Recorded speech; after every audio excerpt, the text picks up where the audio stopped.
მნიშვნელოვანი ფაქტები, საზოგადოების ჩართულობა, ანალიზი, მთავარი თემები. მოგესალმებით, საზოგადოებრივ პოლიტიკური ток-შოუ თემა და დროებით დღეისათვის მისი წამყვანი მე ნინო ნებიერიძე. დღევანდელი ჩვენი გადაცემის თემა გახავთ გაზაფხულის ვირუსები და მართვა, როგორც ბავშვებში, ასევე ზრდასრულებში. ჩვენი სტუმრები დღევანდელ სტუდიაში მოვიწვიეთ ქალბატონი თამუნა მიქიაშვილი, ქუთაისის დიმიტრი ნაზარიშვილის სახელობის საოჯახო მედიცინის ცენტრის ოჯახის ექიმი და ქალბატონი კუსა ნოდია, პედიატრ ნეონატოლოგი. მოგესალმებით და მადლობა რომ გვესტუმრეთ. დარწმუნებული ვარ რომ სამუშაო დღის ბოლოს, აი ასეთი სამუშაო რეჟიმით კიდევ უფრო საინტერესოს გახდის დღევანდელ თქვენს დამაგვირგვინებელ რჩევებს, ხო, მშობლებთან და საერთოდ პაციენტებთან. დიდი მადლობა რომ გვესტუმრეთ. ქალბატონო კუსა, რადგან ბავშვები არიან ჩვენი მომავალი და მთავარი საზრუნავი, მე როგორც დედას მქონია ასეთი შემთხვევა, როდესაც რაღაც ვირუსი მეც ბავშვსაც, მაგრამ მთავარი საზრუნავი არის ბავშვი. ხო, მოდი ბავშვებით დავიწყოთ.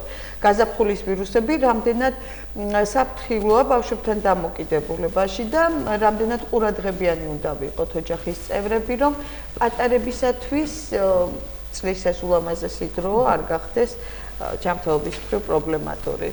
ეხლა როგორც მოგეხსენებათ, მოგესალმებით თანაქალაქელებო, გაზაფხულის დღეს გილოცავთ, გისურვებთ ბედნიერებას, მალე 2 მაისი მოდის. სიახლეოდებით დიდი დღესასწაული არის ქუთაისისათვის. გილოცავთ ყველას და მრავალ 2 მაისობას დავსწრებოდით ყველანი. ეხლა მოგახსენებთ, რომ საერთოდ ბავშვთა ასაკში მე მაინც როგორც ნეონატოლოგი ვიწყებ ახალშობილობის პერიოდიდან. ყველაზე რთული ასაკი არის ახალშობილი. ამიტომ, როდესაც ჩვენ ახლა ყოველთვის სტაციონარში ან იმშობიარებს დედა და გვაქვს კონტაქტი, სულ ვაფრთხილებთ, რომ ძალიან ფრთხილად იყავით, რომ კონტაქტში არ მოხდეს ახალშობილი ვირუსიან ადამიანთან. განსაკუთრებით, როდესაც ოჯახში არის პატარა ბავშვები. აი სკოლის მოსწავლეები, ბაღში რომელებიც დადიან, ვინაიდან ესენი არიან ძალიან ისეთი ვირუსის გადამტანები. მარტივად გადამტანი, ხო? მარტივად, იმიტომ რომ ეხლა მოგეხსენებათ ეხლა თქვენ არც სკოლაში და ბაღში, კიდე მშობლები რატომღაც ცოტა ვერ არიან ისე გათვითცნობიერებული, რომ ავადმყოფი ბავშვი არ უნდა გაუშვას. ავადმყოფი ბავშვი ჯერ თავისი ბავშვი ცოდვაა და შემდეგ სხვა ბავშვს რას ერჩი. იმიტომ რომ იქედან მერე მიაქვთ ინფექცია, დიდი ბავშვი უფრო იოლად გადაიტანს ამას, მაგრამ პატარა, რაც უფრო მცირე ასაკის არის ბავშვი, მით უფრო ასეთ ვირუსს უფრო რთულად გადაიტანს. ამიტომ პირველ რიგში უნდა ვეცადოთ, რომ ეს კონტაქტები შევსყუდოთ. რაც შეიძლება. ან ახლა დაიბადება ბავშვი და იციან სტუმრებმა, მეზობლებმა, ნათესებმა მისვლა და ნახვა. ყველას ვეუბნები და ყველას ვთხოვთ, რომ როდესაც ახალშობილი არის 40 დღე მაინც მათთან სტუმრობა არ შეიძლება. იმიტომ რომ შეიძლება დიდს არაფერი არ აწუხებდეს, ვერ გრძნობდეს, მაგრამ ისე იყოს ინფექციის გადამტანი. ამიტომ ყველას გთხოვთ, ვისაც გინდათ ახალშობილის მონახულება, ცოტა გადავდოთ ეს პერიოდი და უკვე ბავშვი ცოტა რომ მოიზრდება, გახდება თვენახევრის 2 თვის, შემდეგ შეგიძლიათ რომ ნახოთ. შემდეგ ეხლა ვინაიდან ეს ასაკი საერთოდ პატარა ბავშვები უფრო მგზნობიარეები არიან სხვადასხვა ვირუსის მიმართ. და საერთოდ ეხლა გაზაფხულის პერიოდი ორგანიზმისთვის რთულია, იმიტომ რომ ზამთრის პერიოდი არის გამოვლილი. ამ პერიოდში ჯერ ადამიანი უფრო ხშირად სახლში არის, ზისხივებს ნაკლებად ღებულობს, ამ დროს D ვიტამინი მცირდება. D ვიტამინი რო დაბალი არის, ინფექციაც უფრო იოლად იღებს ინფექციას. შემდეგ გაზაფხულისთვის ორგანიზმი უფრო მწირია. ვიტამინები აკლია, იმიტომ რომ ეხლა ბუნებრივი ვიტამინები ამ დროს ფაქტიურად არ არის. ეხლა კი ყიდულობთ ის ვაშლი არის, პორტოხალი არის, კივი არის რაღაც, მაგრამ ესენი ახალი არ არის არც ერთი. ეს არის თუ არის შემოტანილი, თუ არა და ჩვენი შემოდგომაზე მოკრეფილი. ანუ გაზაფხულის ბოლოსთვის უფრო შესაძლებელია იმუნიტეტზე ზრუნვა ბუნებრივად, ვიდრე დასაწყისში და სწორედ ამიტომ არის სხეული შემოდგომაზე უფრო ძლიერი არის ორგანიზმი. თუ ზაფხულის პერიოდი გამოვლილი აქვს, ზაფხულში ახლა გარეთ ულტრაისფერი სხივები ბევრია, ხილი ბევრი არის. და თან ადამიანი უფრო აქტიური არის ამ დროს და ამიტომ შემოდგომას უფრო მოძლიერებული ხდება ორგანიზმი, მაგრამ გაზაფხული უფრო რთულია. უფრო რთული არის გაზაფხული და ამიტომ და თუ კიდევ ამ პერიოდს კიდე ინფექცია შეხვდა, რა თქმა უნდა, ეს უფრო გართულდება და უფრო რთულად მიმდინარეობს. ეხლა რა მოგახსენოთ, რომ რა ქვიან კაპიტანო კუსა, აი ვირუსებზე რომ ჩაგეკითხოთ, სანამ გააგრძელებთ თქვენ გაზაფხულის ვირუსები, საერთოდ კოვიდის პერიოდმა ჩვენ გვაჩვენა, რომ ვირუსი არ არის მარტივად სამართავი, თუ გარკვეულ ცოდნას საჭიროებს და აქედან გამომდინარე კი შეიძლება შემდეგ უკვე შრომა ჩასადებია და განსაკუთრებულად ყურადღება მისაქცევი, მაგრამ გაზაფხულის ვირუსები გასხვავებულია? მე როგორც ვაკვირდები, ახლა როგორც დედა, ხო? გაზაფხულს ვირუსთან ერთად ახავს ალერგია, ალერგიული ფონის გაძლიერება. ესეც ხომ არ ართულებს ხოლმე ამ დროს მიმდინარე ვირუსების აქტიურობას ან გართულებას? საერთოდ ახლა მოგახსენებთ, რომ ვირუსი თავისთავად იოლი არ არის. დიახ. და მით უმეტეს ჩვენ ისეთი მწარე გამოცდილება ვნახეთ, მაგრამ ეხლა კოვიდის ვირუს, ყველა ჩვეულებრივი ვირუს ნუ შევადარეთ, იმიტომ კოვიდი არა, არ ვადარებ, უბრალოდ გვაჩვენა, რომ საერთოდ ვირუსი არ არის მარტივი. შემოტანილი ვირუსი, რომელიც მიმდინარეობდა ძალიან მძიმედ, ამ ვირუსს შეხვდა მთელი მსოფლიო და სამყარო, ნუ იმიტომ არ ვიცოდით. და მართვაც იყო ძალიან რთული, ძალიან რთული სამართავი იყო. და საკმაოდ ბევრი მსხვერპლიც მოყვა აი ამას. მაგრამ ერთი რამე იცოდეთ, რომ ვირუსი რო ის არ ქრება. ვირუსი რჩება. ვირუსი ჩვენთან ერთად ცხოვრობს. უბრალოდ იმუნიტეტს ვიმუშავებთ, ის იცვლის მერე სახეობას, ის ვირულენტობა იცვლება და იცვლის სახე შეცვლილი ხდება, უფრო დასუსტებული არის ეს ვირუსი. ხო და მაგრამ ეხლა საერთოდ როდესაც ადამიანს აქვს ქრონიკული დაავადებები, სხვადასხვა დაავადებები, მოგეხსენებათ ახლა უკვე ასაკობრი, ახლა ბავშვებში ქრონიკული დაავადება იშვიათი არის. აი ბავშვებში შეიძლება იყოს ქრონიკული თანდაყოლილი დაავადება, იყოს შეიძლება სხვადასხვა თანდაყოლილი დაავადება, მაგრამ ქრონიკული დაავადება მაინც არის უფრო უკვე ასაკოვნებში არის. და ამიტომ ახლა ასაკოვნებზე ალბათ კოლეგა მოგახსენებთ, ხო, მოგახსენებთ და მე ხო უფრო მაინც ბავშვებზე გეტყვით და ეხლა რაც შეეხება ვირუსს, გაზაფხულის ვირუსი არის შემოდგომის ზამთრის, საერთოდ ყველაზე მეტად ზამთარში არის ხომე. ზამთარი, აი რომ იწყება, ამიტომ არის ვაქცინა, გრიპის ვაქცინა, რომელიც ეკეთება ოქტომბრის თვეში უნდა გაკეთდეს აუცილებლად, თუ გინდათ გაკეთება და საერთოდ ძალიან კარგი არის მაგ ვაქცინის ჩატარება, იმიტომ რომ მე მთელი ზამთრის პერიოდი მაინც დაზღვეული ხარ. ამაზე გასვათ ვისაუბრებით. დეკემბერში გაკეთებას უკვე აზრი არ აქვს და მათ შემოდის ზუსტად იმ დროს, როდესაც აუცილებელი არის ამის გაკეთება, მაგრამ ხალხი რაღაცა ცოტა სკეპტიკურად უყურებს ამას. ბევრი არ იკეთებს, ბევრს გონია რომ რა ვიცი რამე არ დაგემართება. თუ რაღაცა განსაკუთრებული ალერგია არ აქვს ადამიანს და ვინც იტანს საერთოდ ვაქცინას და იმას, შეიძლება გაიკეთოს, რომ მთელი მერე ზამთარი იყოს დაზღვეული და არ ქონდეს არ შეხვდეს ეს ვირუსი. ალერგიას რაც შეეხება, საერთოდ გაზაფხულზე ალერგიული ფონი მატულობს. იმიტომ რომ ამ დროს მოგეხსენებათ ძალიან ბევრი მცენარე არის, ყვავილობს მცენარეები, ნუ ბუნება ცოცხლდება.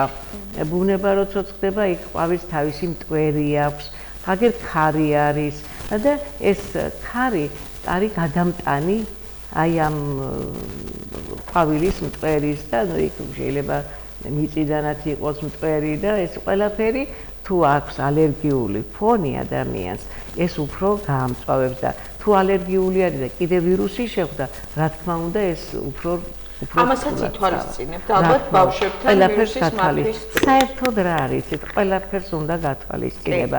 იოლად და მსუბუქად არაფერს არ უნდა შევხედოთ. ყველაფერს უნდა შევხედოთ ისე, რომ არ გართულდეს. რომ გართულდება, მერე ძნელია უფრო. აი გართულებამდე შეგვიძლია რომ სერიოზულად მოვეკიდოთ ყველა დაავადებას. დიდი მადლობა ქალბატონო კუსა, მომდევნო კითხვა ჩავინიშნე, იმდენ საინტერესო თემაზე გადადით. ქალბატონო თამუნა, კიდევ ერთხელ მოგესალმებით. თქვენ როგორც ოჯახის ექიმი და საერთოდ განსაკუთრებით დიდ პატივს ვცემ ოჯახის ექიმის ინსტიტუტს, შეგვიძლია ასე ვთქვათ, ხო? იმიტომ რომ თქვენ ხართ გზამკვლევი ადამიანებისათვის, სწორად როგორ უნდა მართონ თავიანთი ჯანმრთელობა, რომელი ექიმი როდის არის საჭირო, რა პროფილი ჭირდება მკურნალობა და ამ მხრივ მიმართულება არის თქვენი მხრიდან სწორად შერჩეული. ეს არის ბედნიერება. ქალბატონო თამუნა, ქალბატონმა კუსამ აღნიშნა, რომ ქრონიკული დაავადებების დროს განსაკუთრებით არის საფრთხილო ვირუსები და საერთოდ უფრო რთულად მიმდინარეობს, მაგრამ როგორი ვირუსი შემოდის, ამ ვირუსების მართვა, როგორ შეიძლება ამის შესახებ, აი წლის სხვადასხვა პერიოდში და განსაკუთრებით გაზაფხულზე გეძლებათ ალბათ ინფორმაცია, გაქვთ რაღაც სტანდარტები, რომელშიც უნდა ჩაჯდეს, ხო?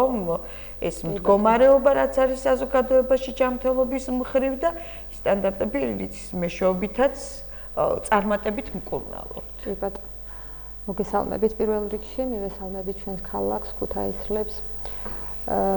ეხლა გაზაფხულის პერიოდს, რა თქმა უნდა, მაინც გარდამავალ პერიოდს ვეძახით ჩვენ, ხო, იმიტომ რომ ამინდი საკმაოდ ცვალებადი გვაქვს.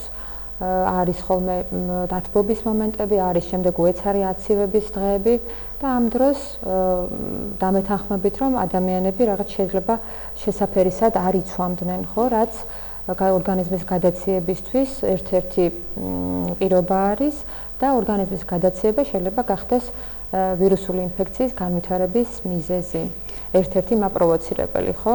ეხლა ვირუსულ ინფექციებს რაც შეეხება გაზაფხულის პერიოდში რაიმე განსაკუთრებულ სახეებთან არ აქვს საქმე, ჩვეულებრივ როგორც არის ტიპიურად, ეს შეიძლება იყოს რინოვირუსებით გამოწვეული ინფექციები, ადენოვირუსებით გამოწვეული, რა თქმა უნდა, თავისი სიხშირით ცირკულირებს კორონავირუსული ინფექციების, თუმცა ამ ვირუსის მიმართ გარკვეული იმუნიტეტი შეიმუშავა ჩვენმა ორგანიზმმა და გაცილებით სუსტად მიმდინარეობს და იოლ ფარგლებში. ასევე რა თქმა უნდა გრიპის ვირუსებთან გვაქვს ურთიერთობა ჩვენ.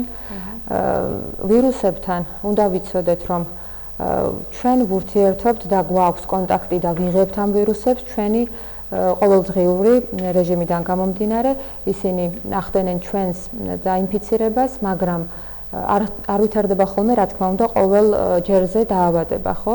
ამ დაავადებას თავისი ხელშემწყობი პირობები სჭირდება და ზუსტად გადაციება ვახსენე, მე ვთქვათ, იგივე გაზაფხულის პერიოდში, ასევე შეიძლება გაზაფხულის პერიოდში მოხშირებულმა ალერგიულმა რეაქციებმა ხელი შეუწყოს ვირუსული ინფექციების განვითარებასაც, იმიტომ რომ მოგეხსენებათ ამ დროს ცხვირის ლორწოვანი ალერგიულ პაციენტებს გულისხმობ, ხოლმე რა თქმა უნდა, ცხვირის ლორწოვანი გაცილებით უფრო გაფაშრებული არის, რომელიც ვირუსების შეღწევას უწყობს ხელს, ხო, ცხვირის ღრუდან, ასევე თვალის ლორწოვანიდან შეიძლება მოხდეს ვირუსების გავრცელება ორგანიზმში და შემდგომში უკვე დაავადების განვითარება და რა თქმა უნდა, აი ეს სწორი მიდგომა, ვთქვათ, აი იმ სეზონზე, ამ გარდამავალ სეზონზე, ქალბატონმა კუსამ უკვე ისაუბრა ვიტამინების დეფიციტზე, რომელიც გაზაფხულს ახასიათებს და ჩვენ ზამთარ გამოვლილ ორგანიზმს, იგივე D ვიტამინის დეფიციტს, სხვადასხვა ნუტრიციული ვიტამინების დეფიციტს ახასიათებს აი ეს იმუნიტეტის,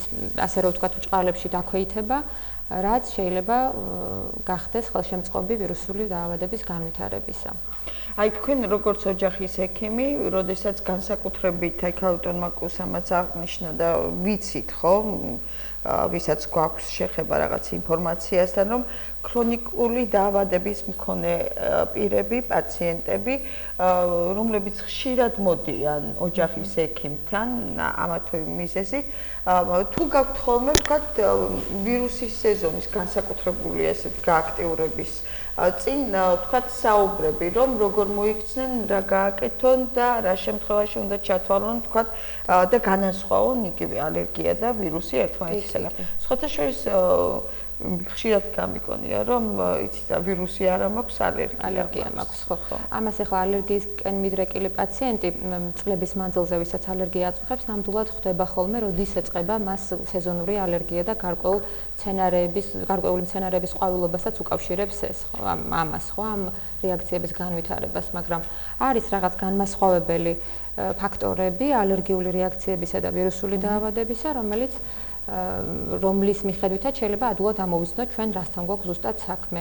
ვთქვათ, იგივე ტემპერატურის არსებობა, რომელიც ალერგიულ რეაქციას არ ახასიათებს არასოდეს, მალე დასრულება, აი მაგალითად ვირუსული დაავადების შემთხვევაში მდგომარეობა დაახლოებით 7-10 დღეში ამოიწურება ხოლმე თავისთავად, როცა ეს ალერგიული რეაქციების დროს არა გვაქვს, რა თქმა უნდა, და ის შეიძლება თვეების განმავლობაში გრძელდებოდეს, ხო? აი რა შეეხება ამ ქრონიკულ დაავადებების მქონე პაციენტებს, მათ შემთხვევაში ვთქვათ, თუ ეძლევათ რჩევები კონკრეტულად საწყის ეტაპზევე, როგორ დაიწყონ ბრძოლა ვირუსთან. კი ბატონო. რა თქმა უნდა, ქრონიკული დაავადების მქონე პაციენტებს, რომლებთანაც ჩვენ უკვე წლებია გვაქვს ურთიერთობა და ის ჩვენი უბნის პაციენტები არიან და კარგად ვიცნობთ უკვე, რა თქმა უნდა, რჩევები არაერთგზის ყოველწლიურად არის ეს რომ აუცილებლად ჩაიტარონ მათ სეზონური ვაქცინაცია, რომელიც ოქტომბრის თვიდან იწყება ხოლმე დაახლოებით. აი ამ ვაქცინაციაზე კიდევ ერთხელ დღესაც რომ ვისაუბროთ, ცოტა უფრო ჩაშლილად, თავარი ინფორმაცია რა უნდა იცოდეს ადამიანმა. რატომ არის ის ძალიან კარგი, რა შემთხვევაში და განსაკუთრებით ვისთვის? კი ბატონო, ეს განსაკუთრებით მნიშვნელოვანი არის ქრონიკული დაავადებების მქონე პაციენტებისათვის, ორსულებისათვის ასევე ძალიან მნიშვნელოვანი არის და ეს ერთი უნდა ვიცოდეთ კიდე რა თქმა უნდა ამ ვაქცინასთან დაკავშირებით, რომ ეს არის გრიპის საწინააღმდეგო ვაქცინაცია, რომელიც გრიპის შტამებზე არის გათვალისწინებული. ვაქცინაცია უნდა ვიცოდეთ, რომ არ არის ერთგვარი ფარი, რომელიც არ შეუშვებს ინფექციას ორგანიზმში, ის გვიცავს ჩვენ დაავადების გართულებისაგან და ხელს უწყობს, რომ დაავადება წარიმართოს გაცილებით უფრო ადვილად, ვიდრე ეს შეიძლება მომხდარიყო ვაქცინის ჩაუტარებლობის შემთხვევაში, ვთქვათ. კაპიტან თამუნა, სხვათა შორის აი ესეთი კითხვა მინდა დაგისვათ, ამ ვაქცინასთან დაკავშირებით როგორი არის ნდობა და როგორი არის დამოკიდებულება პაციენტების. მე ერთ-ერთი გადაცემა მოვამზადე სწორედ ამ თემასთან დაკავშირებით, მაშინ როდესაც ტარდებოდა ეს მე როგორც მივხვდი, დაწყებული იყო და შემდეგ მომზადდა ეს გადაცემა. ხო, აი ნოემბრის დასაწყისი იყო, კი, მახსოვს. მაშინ ნახე რამოდენიმე უკვე პენსიონერი, ზრდასრული პაციენტი, მუდმივი თქვენი კლინიკის, რომელიც ამბობდა, რომ რიგში იდგა, ელოდა თავის რიგს და ძალიან ისეთი ბედნიერი სახით მიყვებოდა, რომ ამას ყოველწლიურად აუცილებლად იკეთებს. მაგრამ იყვნენ აი ექიმები, რომლებიც ემსახურებოდნენ, ისინი გამოთქვამდნენ მოსაზრებას, რომ არიან ადამიანები, რომლებსაც ვუხსნით, მაგრამ ჯერ კიდევ ვერ გავაგებინეთ, რატომ არის მნიშვნელოვანი. და განსხვავება ერთი, მოკლედ რომ ჩათვა გავაკეთო, ის რომ ეს ვაქცინა სრულად არიდებთ თავიდან. უბრალოდ შეამცირებს იმ გართულებას, რომელიც შეიძლება მოყვეს, ხო? კი. ესე იგი, ეხლა წლევანდელ მომართვიანობას ჩვენ კლინიკაში კერძოდ თუ გავითვალისწინებთ, საკმაოდ მრავალრიცხოვანი პაციენტი მოვიდა ვაქცინაციისთვის. ალბათ წლების განმავლობაში უკვე ეს თანდათან გაუმჯობესდება, მე ასე მგონია. იმიტომ რომ აი წინა წლებს თუ შევადარებთ, უკვე მატების ტენდენციისკენ მიდის ვაქცინაციის რიცხვი. და ეს ძალიან სასიხარულო ამბავი არის და ეხლა უარყოფითად განწყობილ პაციენტებს, რაც შეეხება ვაქცინებზე, მათ ესე ვფიქრობ, რომ ჭირდებათ განსაკუთრებული ახსნა, განმარტება, დაბეჯითებითი მაგალითების მოყვანა თუ რა შეუძლია ვაქცინაციას და რისგან შეიძლება დაიცვას, რომელი გართულებებისგან შეიძლება დაიცვას ის შემდგომ უკვე დაავადების განვითარების შემთხვევაში. აი, ერთიც აუცილებლად რომ დავამატოთ, ოქტომბერში გაკეთებული ეს ვაქცინა რამდენ ხანს სრულად ერთ წელს არის, სანამდე ყოფნის რომ ვირუსისაგან აქტიური ვირუსის პერიოდში, როდესაც ვირუსული ინფექციები ძალიან აქტიურია, ესე გაზაფხულამდე, ეს იმუნიტეტი ამ დრომდე გაგრძელდება და სხვათა შორის ერთი ესეთი კურიოზული ისიც მქონდა შემთხვევა, რომ აგერ მეორეჯერაც კი გთხოვეს, რომ თუ შეიძლება რომ ეხლა ავიცრათ ჩვენ მეორეჯერ, აი ნახეთ, ეხლა ვისაც აცრილი აქვს უკვე შემოდგომაზე ჩვენ გაზაფხულზე არ აგვიცრია არავინ და კი ბატონო მეორეთ რომ ავიცრაო და ანუ ესეთი პაციენტებიც არიან რომ განსაკუთრებით დაინახა და დიახ ეს წლების განმავლობაში უგროვდებათ მათ ეს გამოცდილება და საკმაოდ მაყოფილები არიან და ამის მიზეზი ეს არის ალბათ.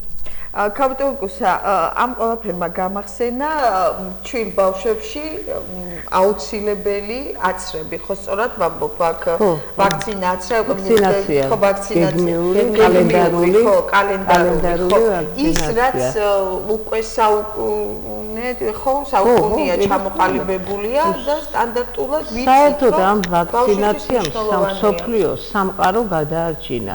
ვაქცინაცია რომ არ ყოფილიყო ყვავილი ჩვენმა თაობამ არ იცის. ეხლა მე უკვე საკმაოდ ასაკი მაქვს, მაგრამ მე აცრილი მაქვს ყვავილზე, ბავშვობაში მაქვს აცრილი, მაგრამ ჩვენ არ გვინახია ყვავილი. მაგრამ ეს იყო იქეთ აღმოსავლურ ქვეყნებში იყო მაინც იმ პერიოდში, რაც ჩვენთან უკვე აღარ ეს გადაარჩინა ამან ვაქცინამ. დიფტერია გადაარჩინა ვაქცინამ. პოლიომიელიტი გადაარჩინა ვაქცინამ.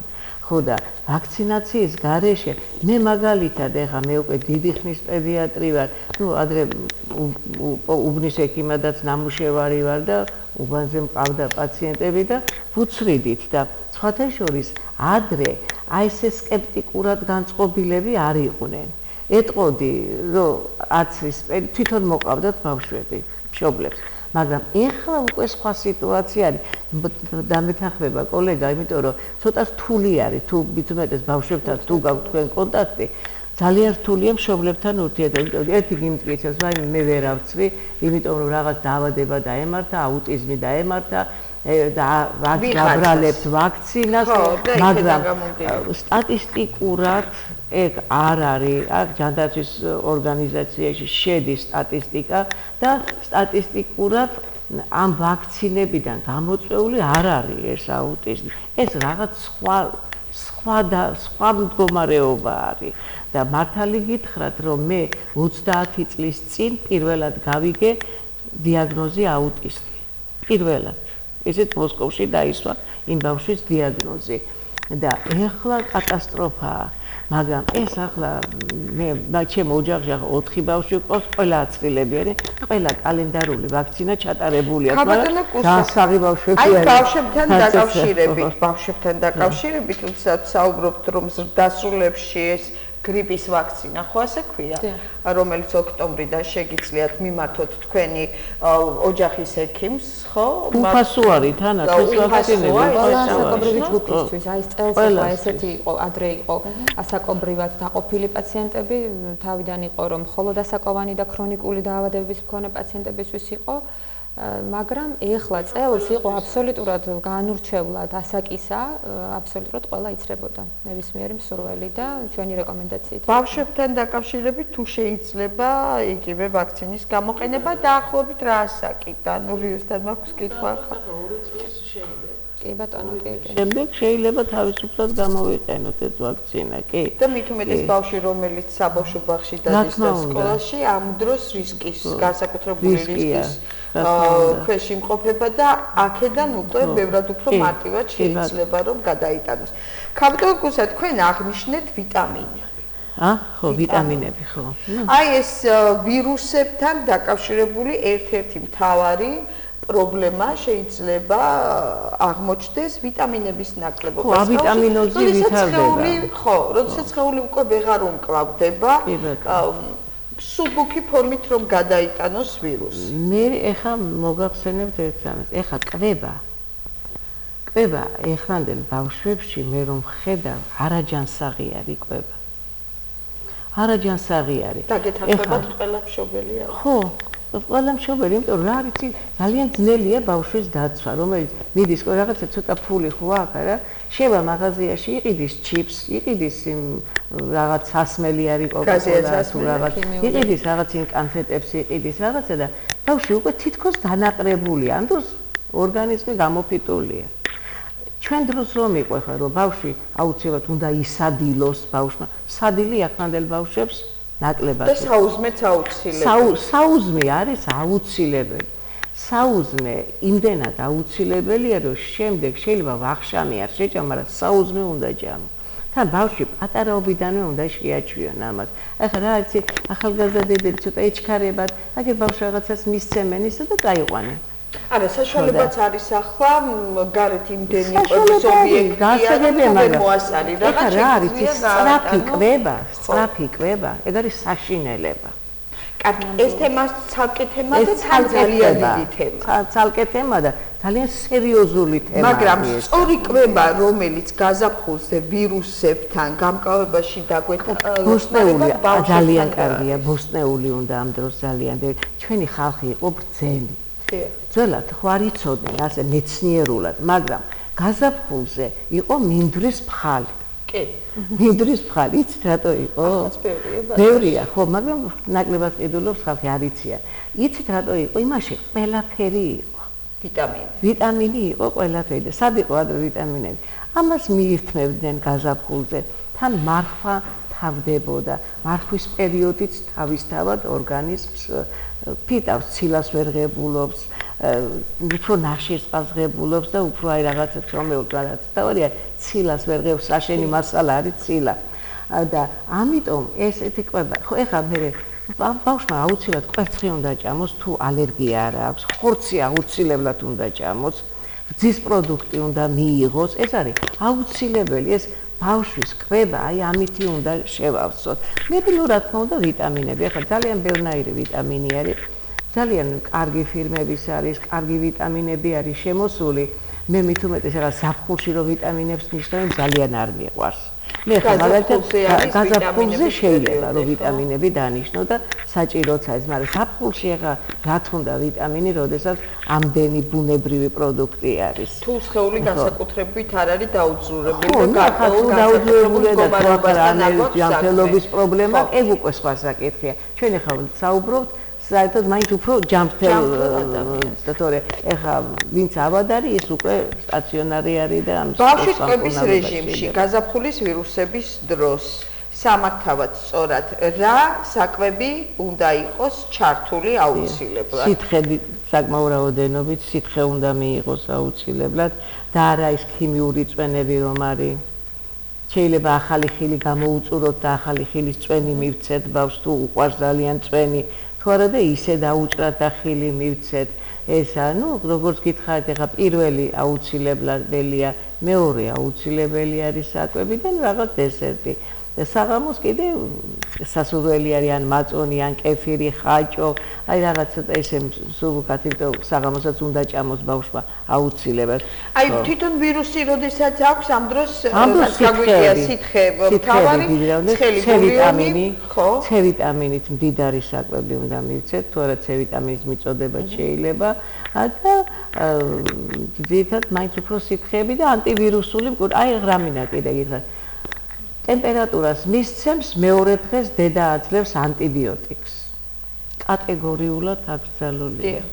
იმიტომ რომ თუ არ იცი დაავადება ბაქტერიული არის თუ ვირუსულია, ანტიბიოტიკის მიცემა არ შეიძლება. თუ ვირუსი არის, ანტიბიოტიკი უარეს აკეთებს.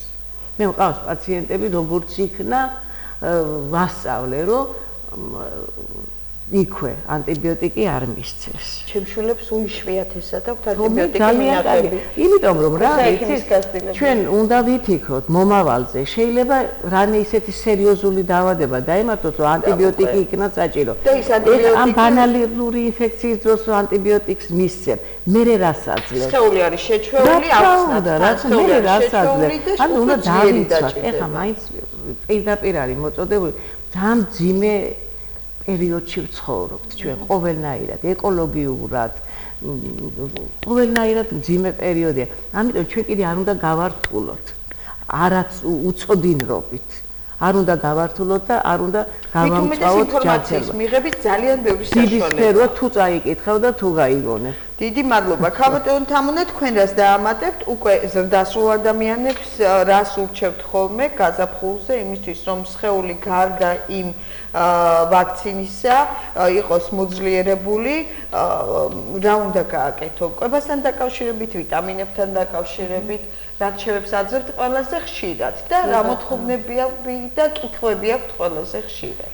ესე იგი, როცა ვირუსული ინფიცირების პერიოდში ვართ, რა თქმა უნდა, სითხის ადეკვატურ მიღებას აქვს ყველაზე დიდი მნიშვნელობა, რომ რაც აჩქარებს ხოლმე ვირუსის ორგანიზმიდან გამოდევნას, მის განეიტრალებას, რა თქმა უნდა.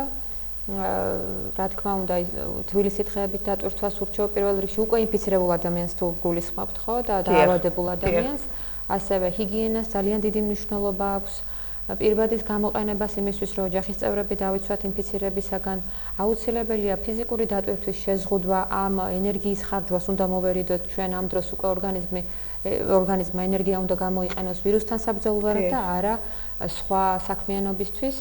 ამიტომ მოსვენებული რეჟიმი, სახლის რეჟიმი განსაკუთრებით მნიშვნელოვანი არის უკვე დაავადებული პაციენტისთვის, ხო? მშობლებს ურჩევდი და ყველა ზრდასრულ ადამიანსაც, რომ სამსახურებში წასვლისაგან თავი შეიკავონ დაავადების პერიოდში, რათა არ მოხდეს ინფექციის გავრცელება.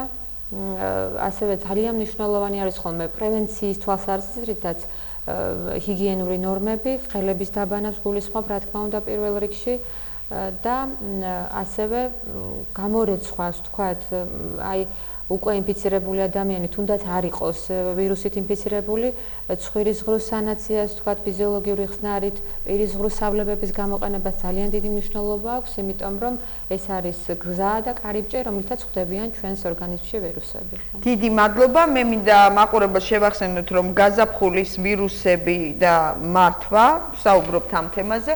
ჩვენ მთავარ თემებზე ფაქტიურად ვისაუბრეთ, მაგრამ არანაკლებ მნიშვნელოვანია სწორად განსაზღვროთ ექიმთან ვიზიტი ვირუსის დროს, როდის არის აუცილებელი. იმიტომ რომ ჩვენ ვიცით, რომ ფაქტიურად მოსახლეობის დიდი ნაწილისთვის ვირუსი არის ჩვეულებრივი თითქოს და დროებითი დისკომფორტი ჯანმრთელობაში, თუმცა ყველაზე ერთნაირად მარტივად ვერ გადააქვს და განსაკუთრებით ბავშვებისთვის, ქალბატონ კუსა,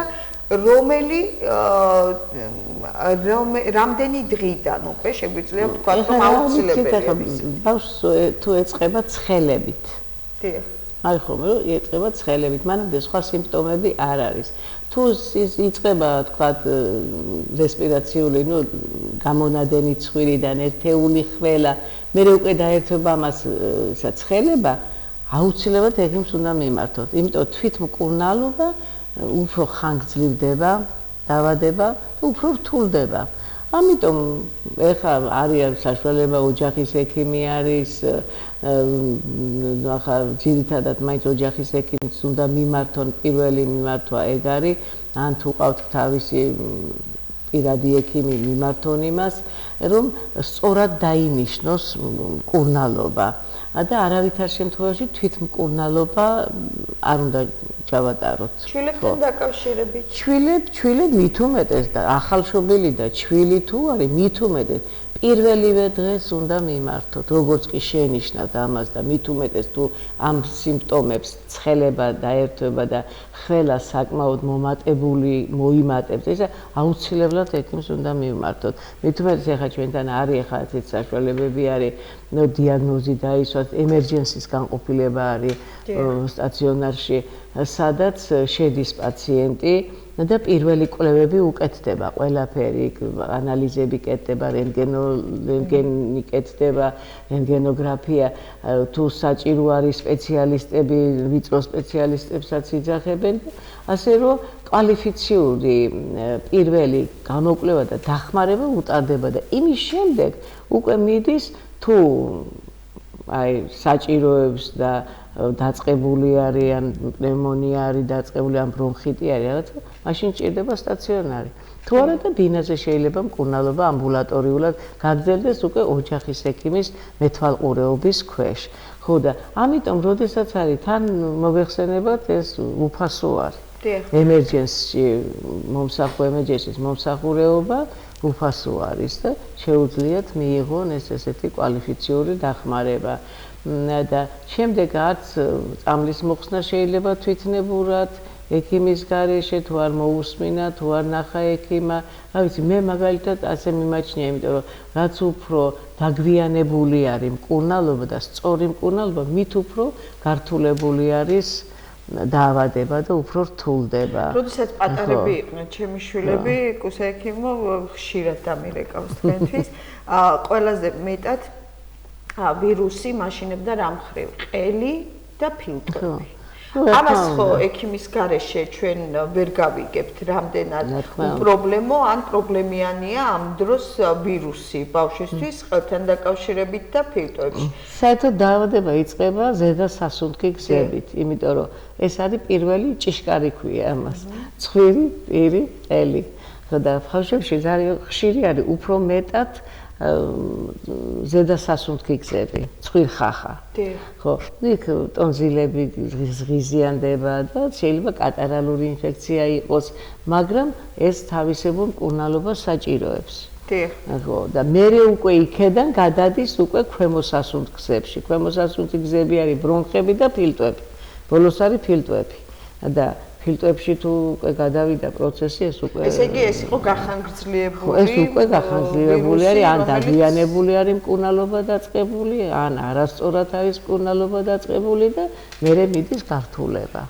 კარგი, გართულებებზეც ვისაუბროთ, მანამდე ქალბატონო თამუნა, ჩვენ აუცილებლად ვთქვათ ზრდასრულთან დაკავშირებით, თუ კი ჩვილებში და აი ამ პატარა ბავშვებში, პატარა ასაკის ბავშვებში ეს პირველივე დღეებში აუცილებელი, როგორ იქცევა ზრდასრული, როგორ უნდა მოიქცეს ოჯახის ექიმი მას რას ურჩევს?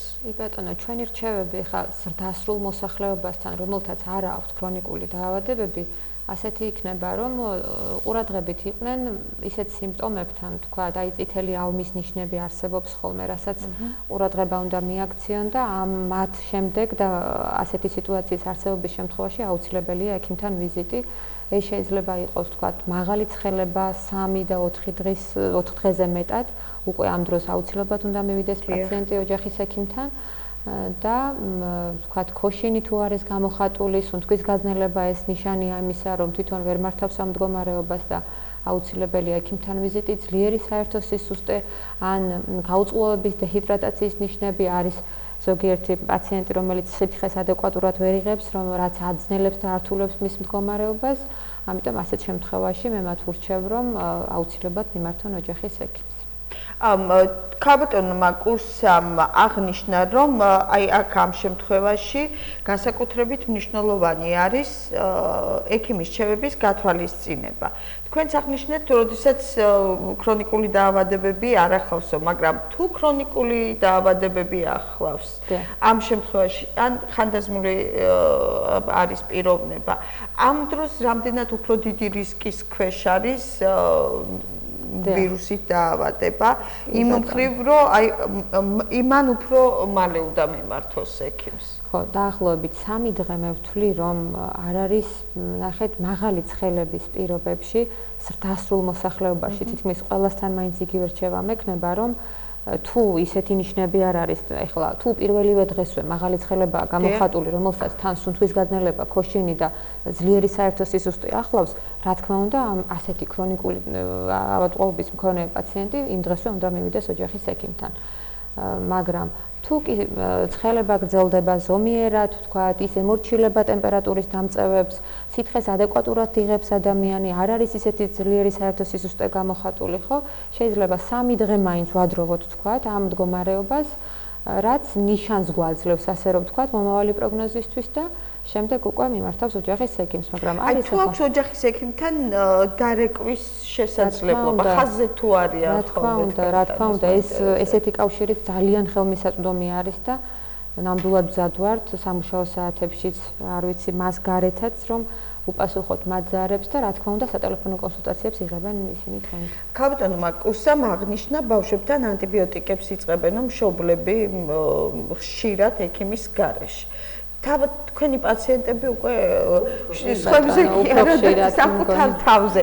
აი რამდენად ემორჩილებიან ექიმის რჩევებს თუ თავად აი ასე თვითნებურად მაინც ხებულობენ. ხო, აი ასე არის. ეხლა ვერ ვიტყვი რომ არის ყველა პაციენტი თვითნებურად იღებს ანტიბიოტიკს, მადლობა ღმერთს რომ ესე არ არის.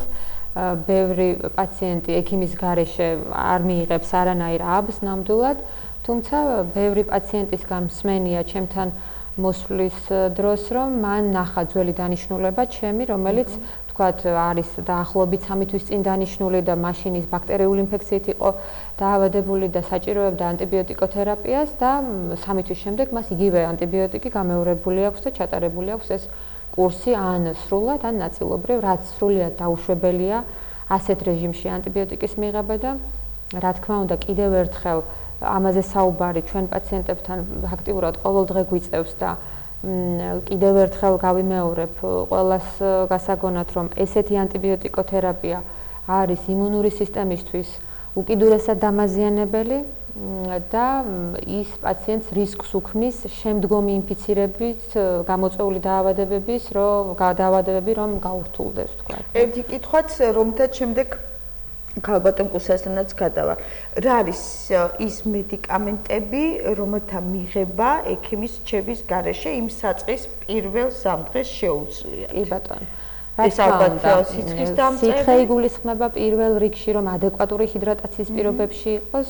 რა თქმა უნდა, სიცხის დამწევის საშუალება, რომელიც არ არის აუცილებელი, რომ 38 გრადუსამდე იქნას მიღებული, თუ არა გვაქვს ისეთი შემთხვევა, რომ ისეთი ძლიერი სისუსტე ახლავს ტემპერატურას, ისეთი ძლიერი თავის ტკივილი, ისეთი ძლიერი ტეხვა სახსრების, რასაც ვერ უძლებს პაციენტი და აუცილებელია მიიღოს ტემპერატურის დამწევი, აი ესეთ ერთეულ შემთხვევებში 38-მდე შეიძლება რომ დალიოს ტემპერატურის დამწევი, მაგრამ ძირითადად ვურჩევთ ხოლმე, რა თქმა უნდა, რომ 38-ს როცა გადაცდება ტემპერატურა, მხოლოდ მაშინ შეიძლება ტემპერატურის დამწევის მიღება და აი სავლებებს ძალიან დიდი მნიშვნელობა აქვს იგივე ფიზიოლოგიური ხსნარი ცხვირის გამორეცხვას, ყელის სავლებების გამოყენებას, რომ უკვე ზედა სასუნთქზებში მოხვედრილი ინფექციისგან დროულად გავთავისუფლდეთ და აღარ გავხსოვდეს ის ქვედა სასუნთქზებში.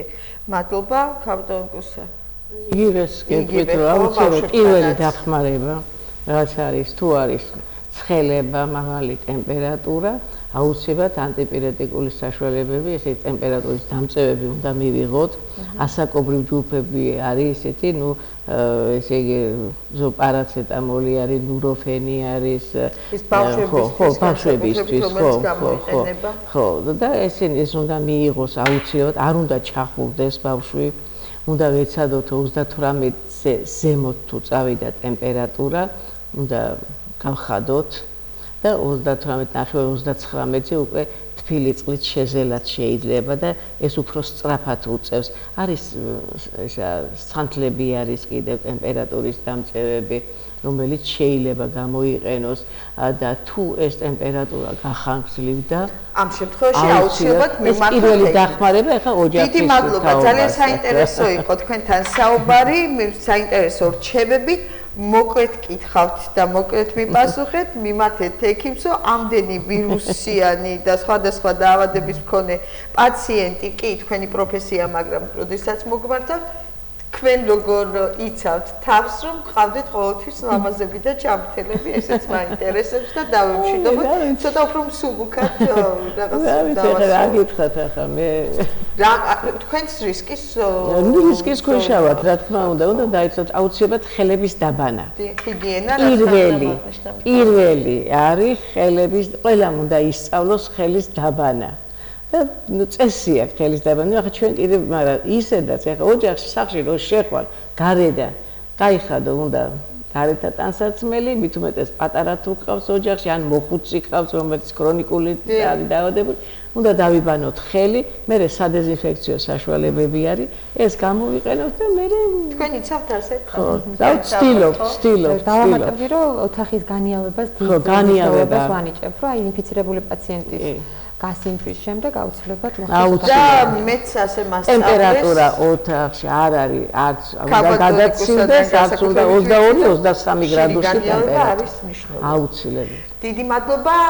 მე ამით გემშვიდობებით შეგახსენებთ, რომ ჩვენი გადაცემის სტუმარი გადაცემის რომლის მთავარი თემა იყო გაზაფხულის ვირუსების მართვა, გახდათ ქაბატონი თამუნა მიქიაშვილი, ქუთაისის დიმიტრი ნაზარიშვილის სახელობის საოჯახო მედიცინის ცენტრის ოჯახის ექიმი და ქაბატონი კუსანოდია, პედიატრ-ნეონატოლოგი. ამით გემშვიდობებით და გეტყვით, რომ მთავარი არის ჯანმრთელობა და რა თქმა უნდა ის რჩევები, რომელიც პროფესიონალებისაგან შეგიძლიათ ყოველთვის მიიღოთ. მნიშვნელოვანი ფაქტები, საზოგადოების ჩართულობა, ანალიზი, მთავარი თემები.